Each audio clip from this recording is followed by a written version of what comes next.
మా మీద వేంచేయుమా, మా మీద వేంచేయుమా.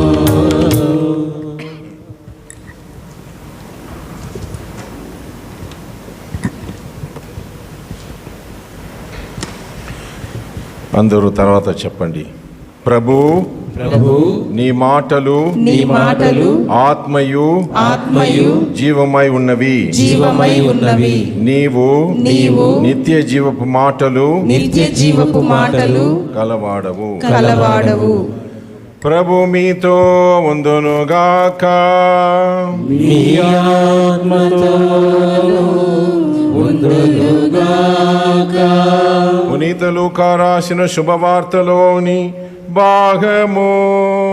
ప్రభువా మీకు మహిమ కలుగునుగాక. లూకాస్ వార్త 9వ అధ్యాయము 28-36. లూకాస్ 9:28-36. ఆ కాలములో యేసు పేతురు, యోహాను, యాకోబులను వెంట పెట్టుకొని ఆయన ప్రార్థన చేసుకొనుటకై పర్వతం పైకి వెళ్ళెను. ఆయన ప్రార్థన చేసుకొనుచుండగా యేసు ముఖరూపము మార్పు తెచ్చెను. ఆయన వస్త్రములు తెల్లగా ప్రకాశించెను. అప్పుడు ఇరువురు పురుషులు ఆయనతో సంభాషించుచుండిరి. వారు మోషే, ఏలియా అనువారు. వారిద్దరూ మహిమతో కనిపించి యేసు యెరూషలేములో మరణింపవలసిన నిర్ణయమును గూర్చి ఆయనతో మాట్లాడుచుండిరి. పేతురు అతని తోడివారు నిద్రమత్తులో ఉండిరి. వారు మేలుకొనినప్పుడు యేసు మహిమను ఆయన చెంతనున్న ఆ పురుషులిద్దరిని చూచిరి. వారిద్దరూ ఆయన యొద్ద నుండి వెళ్ళిపోచుండగా పేతురు, ప్రభు, మనం ఇచ్చటనే ఉండుట మంచిది. ఒకటి మీకు, ఒకటి మోషేకు, ఒకటి ఏలియాకు 3 గూడారములను నిర్మింతును అని తాను పలుకున్నది తనకే తెలియక మాట్లాడెను. అతడు ఇట్లు పలుకుచుండగా ఒక మేఘము దిగివచ్చి ఆ శిష్యులను ఆవరించెను. అప్పుడు వారు భయపడిరి. ఆ మేఘము నుండి ఒక వాణి, ఈయన నా కుమారుడు, నేను ఎన్నిక చేసుకొనిన వాడు, ఈయనను ఆలకింపుడు అని వినిపించెను. ఆ వాణి వినిపించిన పిమ్మట వారు యేసును మాత్రమే చూచిరి. శిష్యులు ఆ రోజులలో ఆ విషయమును ఎవ్వరికిని చెప్పలేదు. ఇది క్రీస్తు సువిశేషము. క్రీస్తువా మీకు స్తుతి కలుగును గాక. ప్రియమైన సహోదరి సహోదరులారా, ఒకసారి ట్రైన్లో టికెట్ చెక్ చేస్తుంటారు కదా, ట్రావెలర్స్ టికెట్ ఎగ్జామినర్ అంటారు, టీటీ అంటారు. ఆ టీటీ గారు ఒకసారి ట్రైన్లో ఉన్నప్పుడు ఒక బోగిలో ఒక సీట్లో ఒక నలిగిపోయిన చినిగిపోయిన ఒక మనీ పర్సన్ చూశాడు. మనీ పర్స్ అక్కడ ఉంది. ఆ మనీ పర్సన్ తీసుకొని ఆ కంపార్ట్ అవతల ఉన్నటువంటి వారిని చూసి, ఇదిగో ఈ మనీ పర్సు ఇక్కడ కనపడింది, ఎవరిది ఈ మనీ పర్స్ అని చెప్పి అలా చూపించాడు. అప్పుడు ఒక ముసలాయన, అయ్యా అది నా మనీ పర్సే, మర్చిపోయాను, అది నాదే అన్నాడు. నీదే అని చెప్పటానికి దాంట్లో ఏదైనా గుర్తు ఉందా? ఆ మనీ పర్సులో ఏముంది చెప్పన్నాడు. వాడన్నాడు, మనీ పర్సులో కొన్ని డబ్బు ఉన్నాయండి, తర్వాత యేసు ప్రభు ఫోటో ఒకటి ఉందండి అన్నాడు. యేసు ప్రభు ఫోటో ఎవరైనా పెట్టుకోవచ్చు కదా, అది చాలదు, ఈ ప్రూఫ్ చాలదు, ఇంకా ఏదైనా ఉందా అంటే ఆయన అన్నాడు, ఏమన్నాడంటే, అయ్యా నేను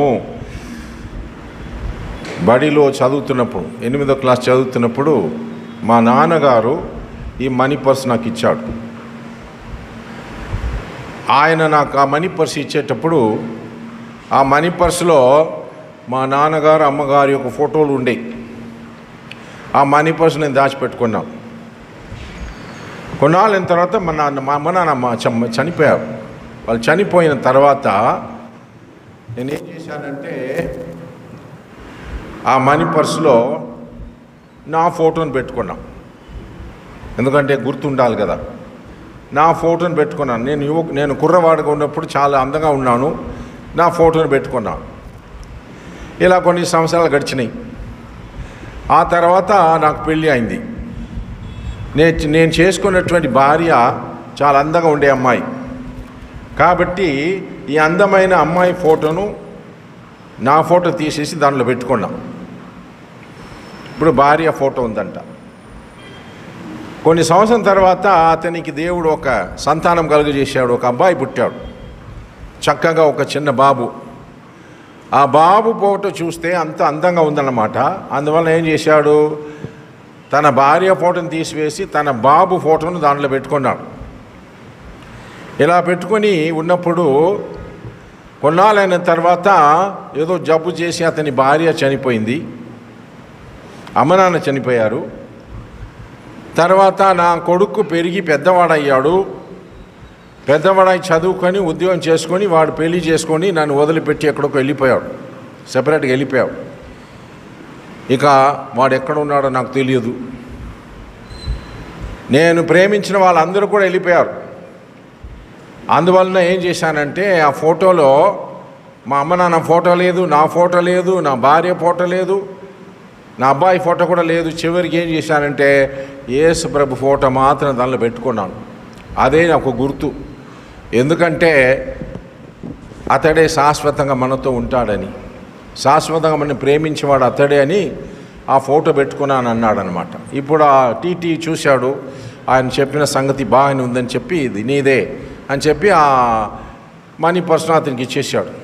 ఇక ఒక్క స్టేషన్ వచ్చినప్పుడు ఆ టీటీ ఏం చేశాడంటే దిగి అక్కడ ఉన్నటువంటి ఒక ఫ్యాన్సీ షాప్ దగ్గరికి వెళ్ళి వాళ్ళ దగ్గర అడిగారు, అయ్యా మీ దగ్గర యేసు ప్రభు ఫోటో ఉంటే ఒకటి ఇవ్వండి, నేను కూడా నా పర్సులో పెట్టుకుంటానన్నాడు. ఇప్పుడు నేను చెప్పినటువంటి ఈ సంఘటన ఈరోజు మనం చదివినటువంటి సువిశేషానికి ఏదైనా సంబంధం ఉందా? లేదు అంటారు, కానీ ఉంది. దాన్ని నేను చివరికి చెప్తాను. ఇప్పుడు మనం ధ్యానించుకుపోయే విషయం ఏమిటంటే, ప్రియ సహోదరి సహోదరులారా, ఈనాటి సువిశేష పట్టణం మనం తీసుకున్నట్లే ఈరోజు యేసు క్రీస్తు యొక్క దివ్య రూపధారణ పండుగ. మొట్టమొదటగా మనం తెలుసుకోవాల్సింది ఏంటంటే మౌంటైన్ ఎక్స్పీరియన్స్ అంటారు. మౌంటైన్ ఎక్స్పీరియన్స్ అంటే పాత నిబంధనలో కొత్త నిబంధనలో మనం చూసినట్లయితే దేవుడు అనేక సార్లు తాను ఎన్నుకున్నటువంటి ప్రవక్తలు నాయకుల్ని ఎక్కడ కలిశాడంటే కొండపైన కలిశాడు. అబ్రహామును కలిశాడు. హోరేబు అనేటువంటి కొండపైన మోషే కనిపించి అతనికి 10 ఆజ్ఞలు ఇచ్చాడు. తర్వాత సీనాయి పర్వతం మీద మోషే కనిపించి 10 ఆజ్ఞలు ఇచ్చాడు. కార్మేల్ కొండపై ఎలీజా ప్రవక్త ఆయన కనిపించాడు. ఇక కొత్త నిబంధన మనం చూసినట్లయితే కొత్త నిబంధనలో యేసు ప్రభు కూడా కొండను ఎక్కాడు. అష్టభాగ్యాలు పలికినప్పుడు ఒక కొండపైన ఎక్కి అక్కడ కూర్చున్నట్లుగా మనం మత్తయి సువార్త 5వ అధ్యాయంలో చూస్తున్నాం. అదేవిధంగా యేసు ప్రభు ఈనాటి సువిశేషంలో ఒక పర్వతం పైకి వెళ్ళాడని మనం వింటున్నాం. ఆ పర్వతం పైకి ఆయన వెళ్ళేటప్పుడు 12 మంది శిష్యుల్లో 3 మాత్రం ఆయన పైకి తనతో పాటు వెంట తీసుకుని వెళ్ళాడు. పేతురు, యోహాను, ఆంద్రేయ, ఈ 3 అక్కడ తీసుకెళ్ళాడు. ఆయన అక్కడికి ఎందుకు వెళ్ళాడు? ప్రార్థనలు చేయటకు వెళ్ళాడని మనకు ఇప్పుడు చదివాం. యేసు ప్రభు ఆ కొండపైకి వెళ్ళటం ఎందుకు అంటే మొట్టమొదటగా మనం తెలుసుకోవాల్సినది తనకు రాబోయేటటువంటి శ్రమలను, శిలువ మరణమును గురించి ముమ్మారులు ముందుగానే చెప్పాడు. మనుష్య కుమారుడు యెరూషలేమునకు వెళుతున్నాడు. అక్కడ పెద్దల వలన, ప్రధాన యాజకుల వలన ఆయన నిరాకరింపబడి మరణశిక్ష వేస్తారు శిలువ మీద. మరణంలో అతడు చనిపోయాలని ముమ్మార్లు ఆయన ముందుగానే ప్రవచనంగా పలికాడు. ఇప్పుడు ఆయన సమయం వచ్చింది, యెరూషలేముకు వెళ్ళటానికి అతనికి సమయం వచ్చింది. కాబట్టి యెరూషలేమునకు వెళ్ళుటకు ముందు ఈ పర్వతంపైకి వెళ్ళాడు. ప్రభు ఎందుకు వెళ్ళాడంటే ఆ పర్వతం పైకి వెళ్ళి ప్రార్థన చేయటానికి. ఏం ప్రార్థన చేయటానికి? దేవుని చిత్తం ఏమిటి? ఆ చిత్తం నేను తెలుసుకోవాలి. నిజంగా నేను యెరూషలేమునకు వెళ్ళి శ్రమలు అనుభవించి శిలువ మరణం మోయటం అనేది, శిలువ మరణం పొందాలనేది దేవుని చిత్తమా లేదా? నాకు కన్ఫ్యూషన్గా ఉంది. నిజముగా అది దేవుని చిత్తముగా ఉంటే అది తెలుసుకోవాలి అనే ఉద్దేశంతో పైకి వెళ్ళాడు. అలా పైకి వెళ్ళేటప్పుడు మనం చదివాము ఇందాక, అక్కడ ఇద్దరు వ్యక్తులు కనిపించారని. ప్రియ సహోదరులారా, ఈ కొండపైన జరిగినటువంటి 3 ముఖ్యమైనటువంటి విషయములు మనం మనసులో పెట్టుకోవాలి. మొదటి ఏంటంటే పరలోక దుస్తులు, బట్టలు, హెవెన్లీ క్లోదింగ్ అంటారు ఇంగ్లీష్లో, హెవెన్లీ క్లోదింగ్. రెండవది హెవెన్లీ విజిటర్స్, అంటే పరలోక సందస్సులు ఇద్దరు వచ్చారు. ఎవరు ఇద్దరు వచ్చారంటే మోషే, ఏలియా. మూడోది హెవెన్లీ వాయిస్, ఆ పరలోక ధ్వని, ఒక స్వరము వారికి వినిపించింది. ఈ 3 విషయాల గురించి మనం ధ్యానించుకుంటాం. ఆ కొండపైకి వెళ్ళేటప్పుడు ఒక దృశ్యం కనపడింది. తన 3 శిష్యులను నాడు తీసుకెళ్ళి తన యొక్క రూపమును, దివ్య రూపధారణ అంటారు. ఇంతటి వరకు ఈ శిష్యులు కానీ ప్రజలు కానీ యేసుప్రభుని ఎలా చూశారంటే ఒక మనుషుగా చూశారు. ఆయన ఆకారం మాకు తెలుసు, ఒక మనిషిగానే ఉన్నాడని. కానీ ఇక్కడ ఆయన కొండపైకి వెళ్ళేటప్పుడు ఆయన రూపం మారింది. ఏమిటంటే ఆయన అసలైనటువంటి రూపం ఏమిటి, అతని యొక్క విశ్వరూపం ఏమిటంటే దేవుడు. వాడు దేవుడు మానవ స్వభావంలో ఉన్నాడు, కానీ ఆయన దైవ స్వభావం చూపించడానికి అతడు అక్కడ కనిపించాడు. మనం చదువుతున్నాం ఇప్పుడు. ఆ పైన జరిగేది ఏంటంటే ప్రియ సహోదరులారా, వెలుతురు వచ్చింది, ఆ వస్త్రములు తెల్లగా ప్రకాశించెను. వస్త్రములు ప్రకాశముగా వెలిపించెను. సహోదరులారా, అది ఎందుకు? పరలోకములో ఆయన ఎలా స్థితిలో ఉన్నాడు, దేవుడుగా అక్కడ జ్యోతిమయముగా ఉన్నాడు. ఆయన వేసుకున్నటువంటి ఆ దుస్తులు, ఆ బట్టలు ఇప్పుడు మెరుస్తూ ఉన్నాయి. ఇది మొట్టమొదటగా తన యొక్క శిష్యులకు ఆయన తాను ఎవరని చూపిస్తున్నాడు. ప్రియ సహోదరులారా, ఆ తర్వాత అతనితో పాటు ఇద్దరు కనిపించి అతనితో మాట్లాడుతున్నారంట. ఆ ఇద్దరు ఎవరు? సందర్శకులు, విజిటర్స్ అంటారు, హెవెన్లీ విజిటర్స్. మోషే, ఏలియా. వీరిరువురు ఎందుకు కనబడ్డారంటే దేవుని చిత్తమైతే ఏమిటి? పాత నిబంధనలో మోషే పలికినటువంటి మాటలన్నీ కూడా ఇప్పుడు యేసు ప్రభువులో సంపూర్ణమైనది. పాత నిబంధనలో ప్రవచనం పలికినటువంటి అన్ని ప్రవక్తలు చెప్పిన మాటలన్నీ కూడా యేసు ప్రభువులో ఇప్పుడు సంపూర్ణమైనది. కాబట్టి వాళ్ళు ఏం మాట్లాడారు తెలుసా? నువ్వు సరి అయిన మార్గంలోనే నడుస్తున్నావు.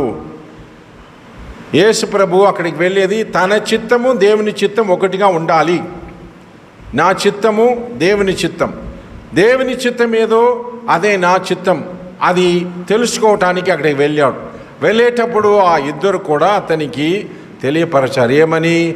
నీ చిత్తం ఏమిటంటే నీవు శ్రమలు అనుభవించి మరణం పొందాలి, శిలువ మీద మరణం పొందాలనేదే దేవుని చిత్తం. ఇప్పుడు యేసు ప్రభుకు మనకున్నటువంటి తేడా ఏమిటి తెలుసమ్మా? మనకు కూడా దేవుడి చిత్తమని ఇచ్చాడు, ఇండిపెండెంట్ విల్ పవర్ అంటారు. మనం ఏం చేస్తుంటాం తెలుసా? నేను అనుకున్నది జరగాలి, ఇది నా ఇష్టం, ఇలాగే జరగాలని మనం ప్రార్థన చేస్తుంటాం. యేసుప్రభు అలా చేయలేదు. అయ్యా నీ చిత్తం ఏమిటో అదే నా చిత్తం, నీ ఇష్టం ఏమిటో అదే నా ఇష్టం, నా చిత్తము నీ చిత్తము ఒకటిగా ఉండాలనే ఉద్దేశముతో పైకి వెళ్ళి ప్రార్థన చేశాడు. ఆ ఇరువురు కనిపించి అతనికి సలహా చెప్పారు. సలహా అడగటానికి వెళ్ళాడు. మీకు ఏదైనా కష్టాలు వచ్చినప్పుడు, బాధలు వచ్చినప్పుడు ఏం చేస్తారండి? ఏదైనా సమస్య వస్తే ఏం చేస్తారు? ప్రార్థన చేస్తారు. అసలు తీర్చలేని ఒక సమస్య వచ్చిందంటే తెలిసిన ఫ్రెండ్ కానీ పెద్దలు కానీ ఎవరి దగ్గరికి కౌన్సిలింగ్కి వెళ్తారు. కౌన్సిలింగ్, అయ్యా నాకు ఇలా బాధగా ఉంది, సైకాట్రిస్టు, కౌన్సిలర్స్ అని అంటారు. వాళ్ళ దగ్గరికి వెళ్ళి మన సమస్యలు చెబితే వారు మనకు సలహా ఇస్తారు. బాబు ఇలా చేయండి, అమ్మా ఇలా చేయండి అని చెప్పి మనకు సలహా ఇస్తారు. యేసు ప్రభు ఆ కొండపైకి వెళ్ళి ప్రార్థన చేయుచుండగా తన తండ్రి యొక్క చిత్తం ఏమిటి? ఈ కల్వరి కొండపైకి నేను ఎక్కాలా? ఈ కొండ నుంచి అక్కడ చూస్తున్నాడు ఇంకొక కొండ కనపడుతుంది. అది ఏ కొండ? కల్వారి కొండ. నేను మళ్ళా ఇక్కడి నుంచి దిగి మళ్ళా కొండపైకి వెళ్ళాలి, అక్కడనే నేను ప్రాణం పోయాలని నిజమేనా అని తెలుసుకోవటానికి వెళ్ళారు. ఈ మోషే, ఏలియా వారిద్దరు కూడా అతనికి కనిపించి అతనితో మాట్లాడుతున్నారు. ఇవన్నీ జరుగుతున్నప్పుడు ఈ శిష్యుల యొక్క పరిస్థితి ఏంటంటే నిద్రమత్తులో ఉన్నారు. ప్రియ సహోదరులారా, నిద్రమత్తులో ఉన్నారన్నమాట. మన జీవితములు కూడా మనకు తెలుస్తుంది. అప్పుడప్పుడు మన జీవితంలో కొన్ని ముఖ్యమైనటువంటి సంఘటనలు జరిగేటప్పుడు మనం ఒక రకమైనటువంటి ఏమంటారంటే మెంటల్ లెథార్జీ అంటారు. మెంటల్ లెథార్జీ అంటే నిద్రమత్తు. పూజకి వస్తున్నాం, పూజలో కూర్చున్నాం, ఏదో పాటలు పాడుతున్నారు, ఏదో జరుగుతుంది. నీ మనసులో ఒక రకమైనటువంటి నిద్రమత్తు. ఇక్కడ జరుగుతున్నది ఏంటి? అసలు ఈ పీఠ మీద జరుగుతున్నది ఏంటి నీకు కనిపిస్తుందా? మామూలుగా ఏదో గురువు చేస్తున్నాడు. నిద్రమత్తులో ఉన్నాం కాబట్టి ఈ పరమ రహస్యం ఏమిటో అని మనకు తెలియట్లేదు. అందుకే చాలామంది పునీతురాలు తమ జీవితంలో కనిపించినది ఏంటంటే పునీత అగస్టిన్ వారు, అవిలా తెరేజమ్మ, ఇలాంటి చాలామంది పునీతులు దివ్యపల్లి పూజను చూసినప్పుడు వాళ్ళ కంటికి కనపడినది ఏంటంటే ఆ నడి పూజ సమయంలో గురువు అప్పము రసమును పైకి ఎత్తేటప్పుడు యేసు ప్రభు యొక్క దివ్య శరీరంగా మారినప్పుడు ఈ పీఠము చుట్టూ పరలోకము నుండి దేవదూతలు దిగివచ్చి నమస్కరించి ఆరాధించటమును వాళ్ళు చూశారు. ఈరోజు కూడా జరుగుతుంది, కానీ మనకు కనిపించట్లేదు. ఇక్కడ జరుగుతున్నటువంటి ఒక పరమ రహస్యం ఏమిటంటే ఒక పెద్ద మార్పు జరుగుతుంది. ఇక్కడ ఒక సామాన్య ఒక గోధుమ అప్పం, ద్రాక్ష రసము యేసు ప్రభు యొక్క దివ్య శరీరంగా మారిపోతుంది, దివ్య రక్తంగా మారిపోతుందంటే ఆ పవిత్రమైన సమయంలో పరలోకము నుండి దేవదూతలు దిగివచ్చి మోకాళ్ళ మీద ఉండి ఆ ప్రభుని ఆరాధిస్తున్నారని వాళ్ళు కంటికి కనపడిదని పునీతులు చెప్తున్నారు. మన కంటికి ఇవన్నీ కనపడట్లేదు, ఎందుకంటే మనము స్పిరిచువలీ వీఆర్ బ్లైండ్. ఆధ్యాత్మికంగా మనం నిద్రమత్తులో ఉన్నాం కాబట్టి ఏం కనిపించిందో మనకు తెలియదు. అందుకే ఎక్కువగా మనం భక్తితో పూజకి వచ్చి కన్ను మూసుకొని ఇక్కడ జరుగుతున్న విషయాన్ని దేవుని వాక్యమని ఆలకించాలి. జరుగుతున్నటువంటి పూజను మనం క్రమంగా చూసినట్లయితే ఇక్కడ జరుగుతున్నటువంటి అద్భుతం మనకు తెలుసు. ఆ శిష్యులు ముగ్గురు కూడా యేసుప్రభుకి ఇలా దివ్య రూపధారణ కలిగినప్పుడు వాళ్ళు నిద్రమత్తులో ఉన్నారు. కొంతసేపు తర్వాత వాళ్ళు మెలకువతో వచ్చినప్పుడు ఇవి కనిపించినవి. ప్రియ సహోదరులారా, మొట్టమొదటగా అక్కడ కనిపించింది ఏంటంటే అతని యొక్క వస్త్రములు మెరుస్తూ తెల్లగా మారింది. పరలోకములో ఆయన ఏ విధంగా ఉన్నాడో ఒక దేవుడుగా అక్కడ కనిపించాడు. రెండోది, పరలోకము నుండి ఇద్దరు వ్యక్తులు దిగి వచ్చారు. మోషే, ఏలియా వచ్చారన్నమాట. ఈ విషయం మనకేం చెప్తుందంటే ఈ జీవితం తరువాత మనకు నిత్య జీవితం అనేది ఒకటి ఉంది. అమ్మా, నీకు ఈ లోక జీవితం మాత్రం కాదు, మనం చనిపోయిన తర్వాత మనకు పరలోక జీవితం అనే శాశ్వత జీవితం ఒకటి ఉంది. దానికి సూచన ఏమిటి, దానికి గుర్తు ఏమిటంటే, చనిపోయినటువంటి ఆ ఏలియా కానీ ఆ మోసే కానీ మళ్ళా కనిపించారంటే, సజీవంగా కనిపించారంటే ఏమిటి అర్థం? చనిపోయిన వారికి అక్కడ చనిపోలేదు, వాళ్ళు మరో జీవితంలో ఉన్నారు, పరలోక జీవితంలో ఉన్నారు. నీ భార్య కానీ చనిపోయిన నీ భర్త కానీ నీ కొడుకు కానీ కూతురు కానీ ఇప్పుడు ఎక్కడ ఉంది చనిపోయిన వాళ్ళు? నీ నమ్మకం ఏంటి? వాళ్ళు దేవుని యొక్క సముఖంలో ఉన్నారు. నేను కూడా ఈ భౌతిక జీవితం ముగించిన తర్వాత నాకు కూడా పరలోక జీవితం, నిత్య జీవితం ఉందనేదే మన విశ్వాసం. ఎందుకంటే యేసు ప్రభు మరణాన్ని జయించాడు కాబట్టి కేవలం ఈ లోక జీవితం ఒక ప్రిపరేషన్ మాత్రమే, తయారు చేసుకోవటం మాత్రమే. మనకని దేవుడు ఒక శాశ్వతమైనటువంటి జీవితమును తయారు చేసి ఉన్నాడు.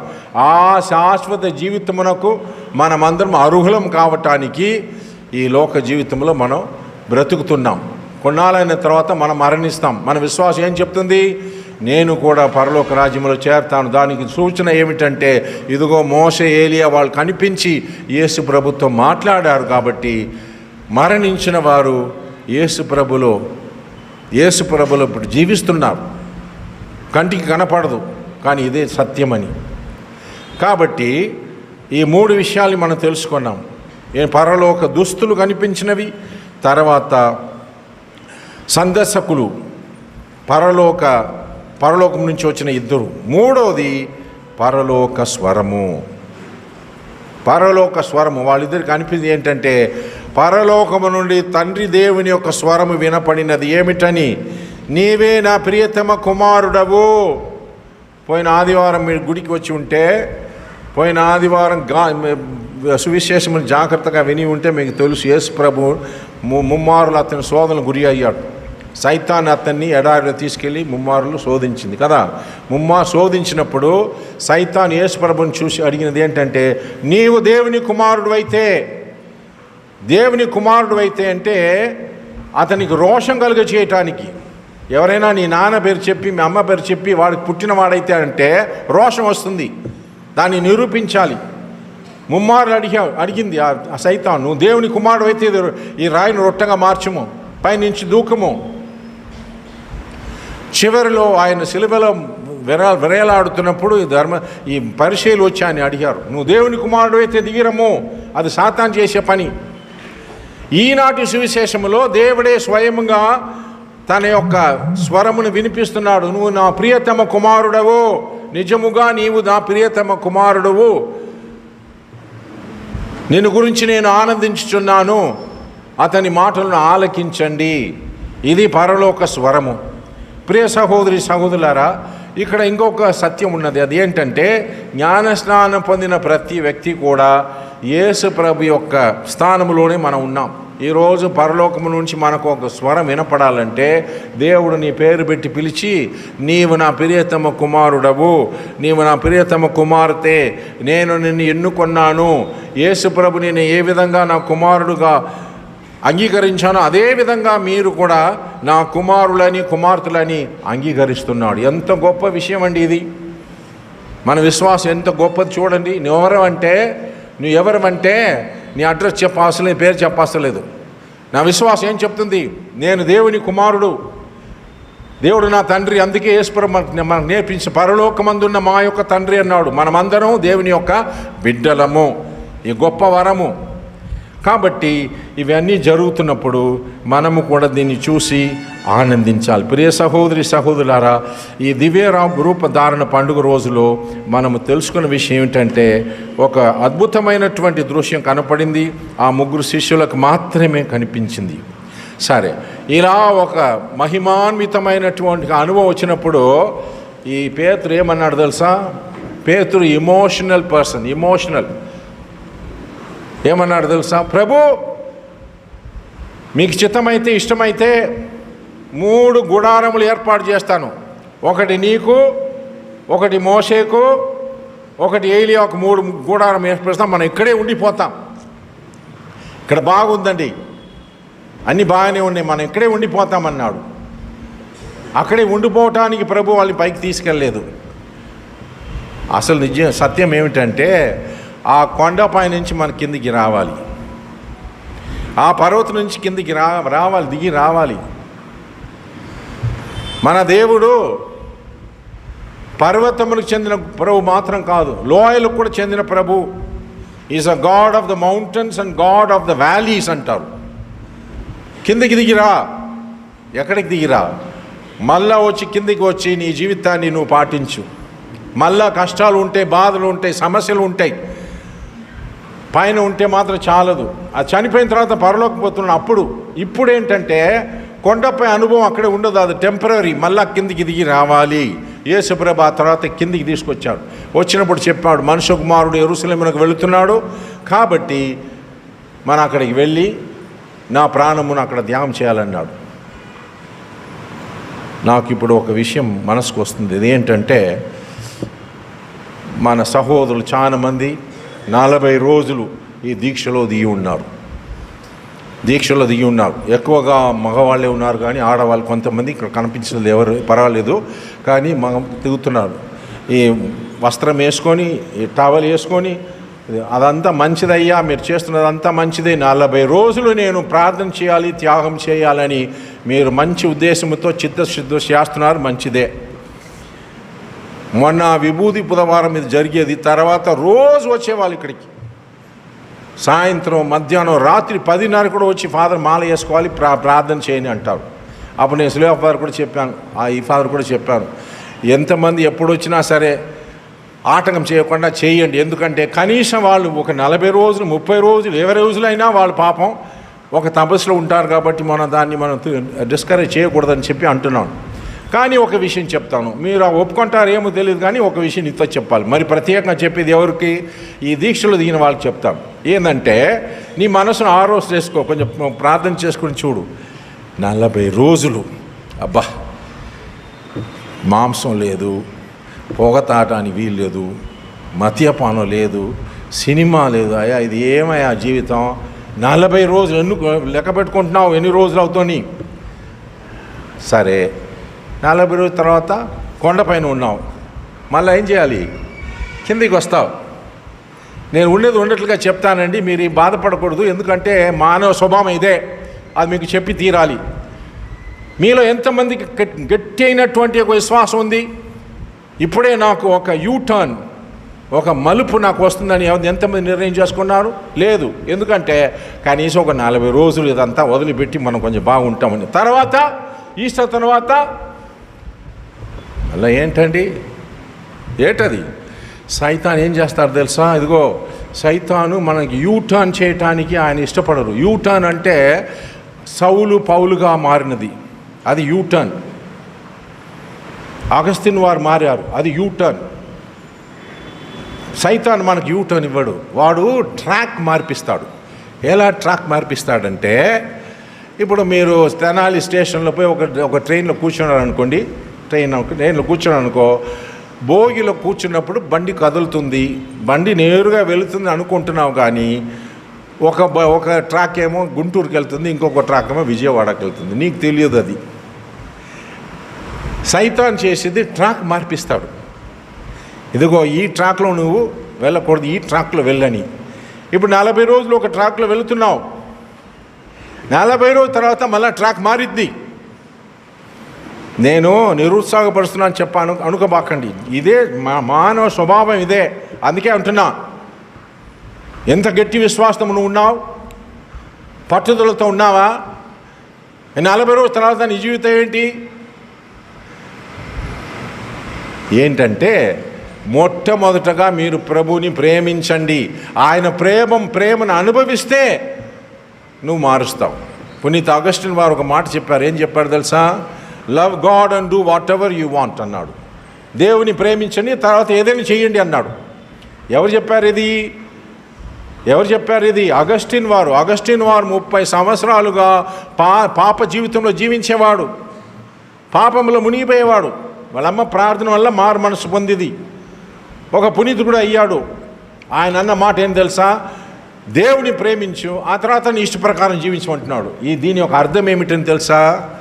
ఎవడైతే దేవుని ప్రేమను రుచి చూస్తాడో, ఎవడు నిజంగా ప్రభుని ప్రేమిస్తాడో, అతడు వేరే ఏ తప్పు చెయ్యడు. అది దాంట్లో ఉన్నటువంటి అర్థం.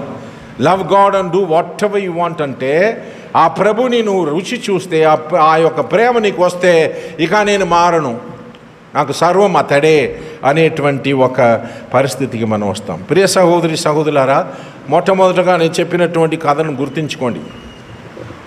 ఎంతమంది పాకెట్లో ఇప్పుడు మనీ పర్స్ ఉంది? మనీ పర్స్ ఉందా? ఆ మనీ పర్స్లో ఎంత ఉంది డబ్బు? అవసరం లేదు, మనకు తెలియ అవసరం లేదు. ఎవరి ఫోటో ఉంది? నీకు తెలుసు. నేను చెప్పిన కథ ఏంటంటే, ఆ ముసలాయన ఇప్పుడు ఎవరు లేకుండా, దిక్కు లేకుండా ఒక భిక్షకుడుగా ఉన్నాడంటే ఆయన అన్నాడు, నా తల్లిదండ్రులే నా ప్రాణం అని చెప్పి వాళ్ళ ఫోటో పెట్టుకున్నా, వాళ్ళు వెళ్ళిపోయారు. ప్రేమించిన నా భార్య నాకు అన్యమని చెప్పి ఆ భార్య ఫోటోను పెట్టుకున్న ఆమె కూడా చచ్చిపోయింది.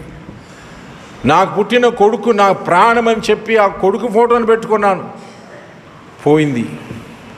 చివరికి యేసుప్రభు ఫోటో ఒకటే నాకని పెట్టుకున్నాడంటే ఎందుకంటే తెలుసా, ఈ దృశ్యం మారిపోయిన తర్వాత ఈ మోషే మాయమైపోయాడు, ఈ ఏలియా మాయమైపోయాడు, ఒక్కడే నిలబడి ఉన్నాడు. ఎవరది? నీ జీవితంలో నీతో పాటు వచ్చేది ఒక్కడే, అదే సజీవుడైన యేసు ప్రభు. ఇది అసత్యం. ఆ యేసు ప్రభువే మనకు ఈ లోకంలో కాకుండా మరో లోకంలో కూడా మనకు రక్షకుడుగా ఉంటాడు, ఎప్పుడు మనతో పాటు ఉంటాడు. కాబట్టి ప్రియ సహోదరి సహోదరులారా, మనం చేయవలసింది ఏమిటి? ఒక నిర్ణయం చేసుకోండి. నాకు నా జీవితంలో సర్వము యేసు ప్రభువే, అతడే ఫస్ట్ నా జీవితంలో. నీ భార్య కాదు, నీ బిడ్డలు కాదు అంటే వాళ్ళని నిర్లక్ష్యం చేయాలని చెప్పలేదు. అశాశ్వతమైనది ఇవి అవి అన్నీ కూడా. యేసు ప్రభు ఒకడే నిజమైన సజీవుడైన దేవుడు.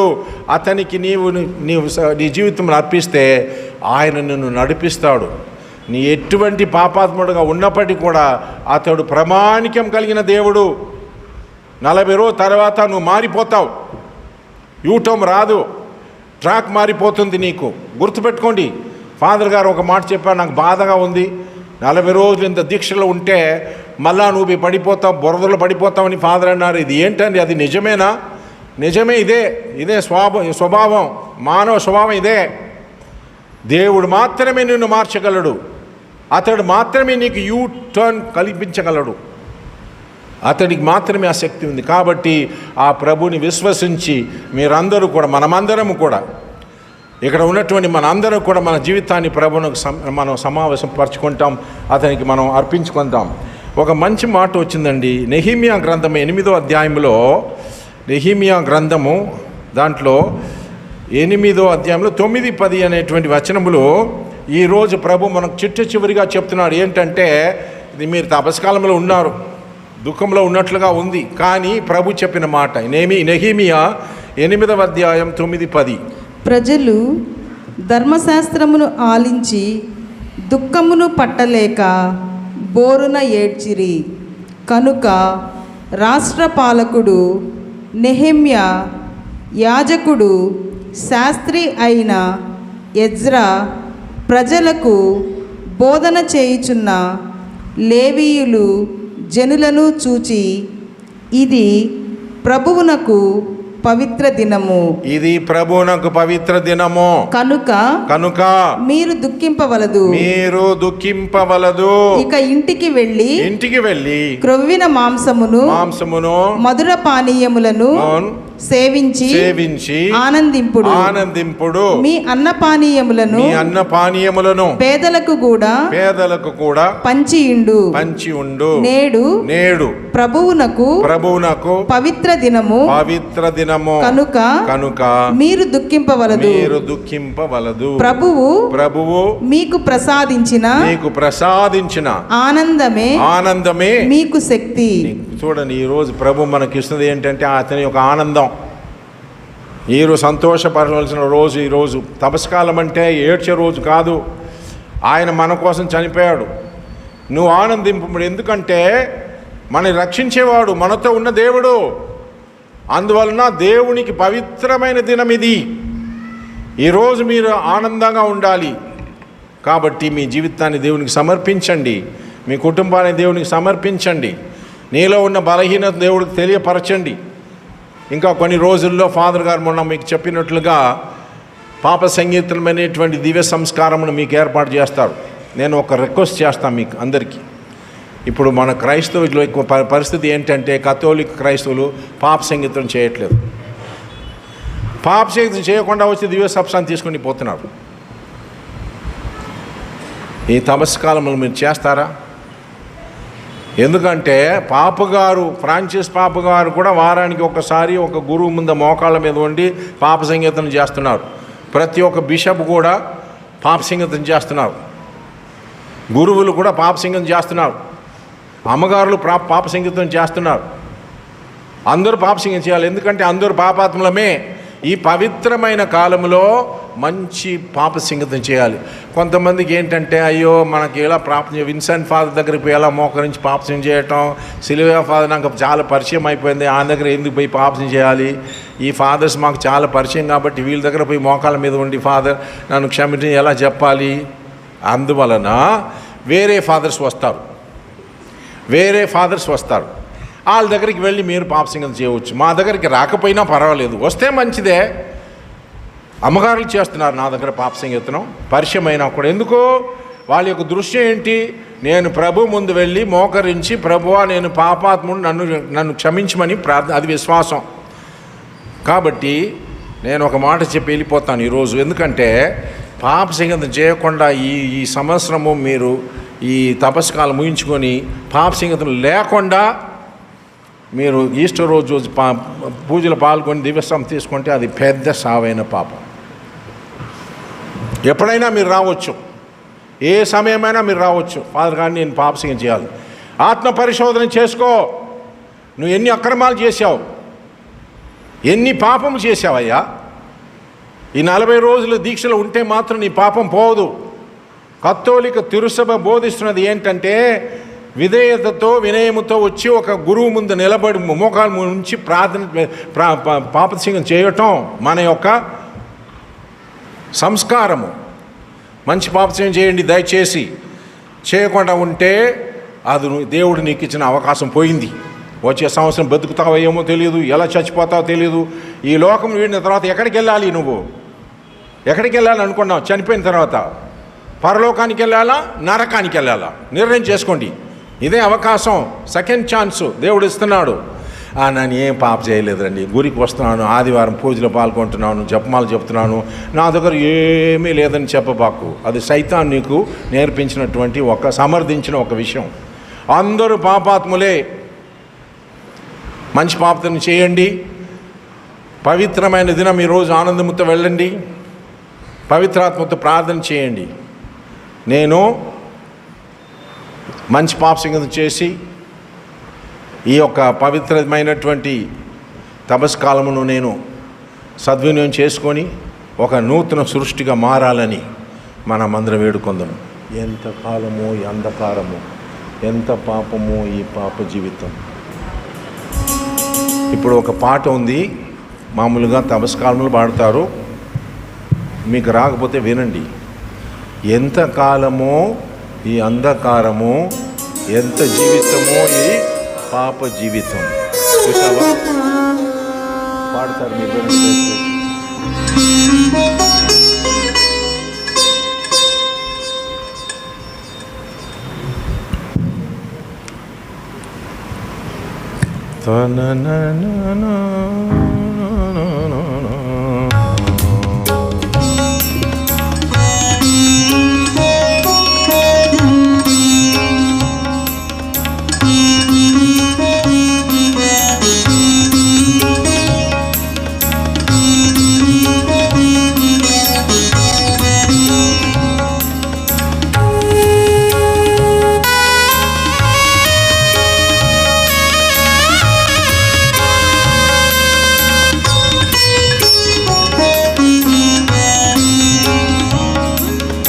ఎంతకాలమో ఈ అంధకారము, ఎంతకాలమో ఈ పాప జీవితం, ఎంతకాలమో ఈ అంధకారము, ఎంతకాలమో ఈ పాప పాప జీవితం శరణం దేవా శరణం శరణం శరణం దేవా శరణం శరణం శరణం దేవా శరణం శరణం శరణం దేవా శరణం శరణం నీ ఆజ్ఞ మీరి చేశాను పాపం నీ సన్నిధిని కోల్పోతిని నీ ఆజ్ఞని చేశాను పాపం నీ సన్నిధిని కోల్పోతిని దేవాని దేవా కావలరావా దేవాని దేవా కావలరావా పాపము కడిగి పావనపరచు పాపము కడిగి పావనపరచు శరణం దేవా శరణం శరణం శరణం దేవా శరణం శరణం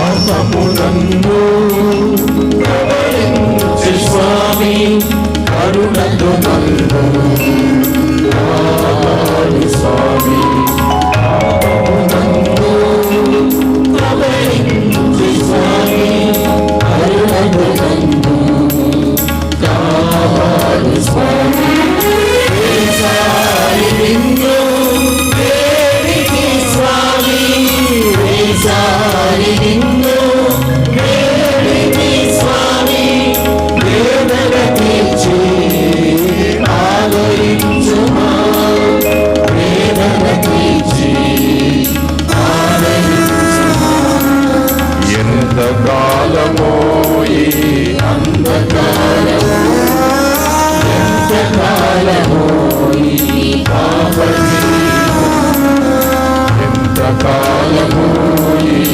అంధకారము ఎంతకాలమో ఈ పాప జీవితం ప్రార్థించుదాము. ప్రభువా, ఈ దినము నీవు మాకిచ్చిన పవిత్రమైన దినము. ఈ పవిత్రమైనటువంటి తపస్కాలంలో ఈరోజు ప్రత్యేకముగా మా అందరినీ కూడా మీ దేవాలయమునకు రప్పించి ఆనాడు శిష్యులను పర్వత కొండపైకి మీరు తీసుకువెళ్ళి దివ్య రూపధారమునకు వారికి కనిపించి మీ సందేశము తెలియపరిచితివి. అవును ప్రభువా, ఈరోజు ఇదిగో ఇక్కడ చేరి ఉన్న ప్రతి వ్యక్తుడు మీకు తెలుసు ప్రభువా. మా జీవిత చరిత్ర మొత్తం మీకు తెలుసు ప్రభువా. మేము పుట్టినప్పటి నుంచి ఈ రోజు వరకు మా జీవితం ఎలా ఉంది, మాలో ఉన్నటువంటి ఒడిదుడుకులు ఏమిటి, మేము ఎంత బాధపడుతున్నాము, మాలో ఉన్నటువంటి సమస్యలు ఏమిటి, మా కుటుంబంలో ఉన్నటువంటి సమస్యలు ఏమిటి, మా మనస్తత్వం ఇప్పుడు ఏ విధంగా ఉన్నది ప్రభువా, అన్నీ తెలిసిన మీరు మా ప్రతి ఒక్కరిని మీ ఆత్మతో నింపి మంచి మనసును కలుగజేసి ఈ యొక్క తపస్కాలములో మీరు ఇచ్చినటువంటి అవకాశాన్ని సద్వినియోగం చేసుకొని మంచి పాప సంగీతనం చేసి నీతోను ఇరుగుపురు వారితో సఖ్యపరచుకొని మా జీవితం నూతనపరచుకోవటానికి మాకు దయచేయమని పవిత్రమైన శక్తివంతమైన యేసు నామములో మనవి చేయుచున్నాము తండ్రి. ఆమేన్.